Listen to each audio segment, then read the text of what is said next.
Alright guys, meron tayong isang reaction video dito kay Rob Trip. Ito ay isang detention ng SMNI host na sina Celis at Badoy sa kamera.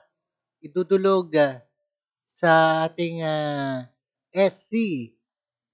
Ayan, balak ng kampo ng SMNI host na si Jeffrey ka Eric Celis at si co-host nitong si Loren Badoy na idulog ang sa korte Suprema ang kanilang pagkaka-detain ng dalawa sa kamara matapos na masira ang contempt dahil sa umano'y paglabag sa House of Rules at ito ay bunsod sa paulit-ulit na pagtanggi ni Celeste hanggang sa kanyang Senate source.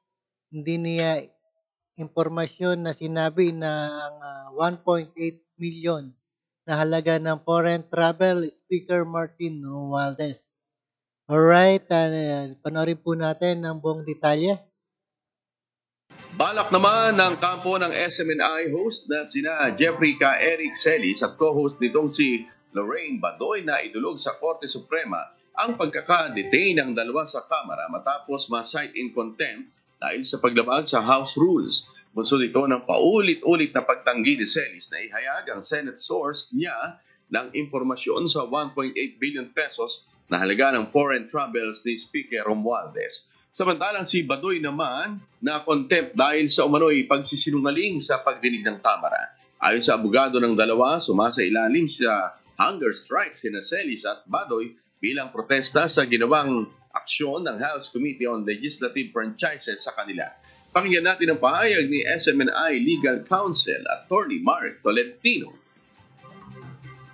Mag-file tayo ng petition for certiorari on the ground of grave abuse of discretion amounting to lack or excess of jurisdiction on the part of the Committee on Franchise and petition for habeas corpus for the illegal detention and arrest.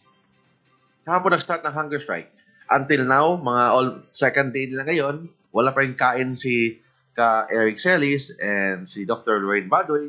Kung mayroon man, hanggang tubig lang yung kanilang consumption ngayon, walang pagkain. Gagawin nila ang hunger strike hanggat nananatiling nasa detensyon ang dalawa. Gayunman balak din ang kampo ng SMNI host na sina Celis at Badoy na iapila sa House panel ang pagkakakontempt ng dalawa for humanitarian grounds lalo na't malapit na ang holiday season. Alright, napakinggan po natin itong ating detention ng SMNI. At maraming salamat sa inyong lahat sa panonood at pakikinig dito kay Karob Trip. See you again sa ating reaction video.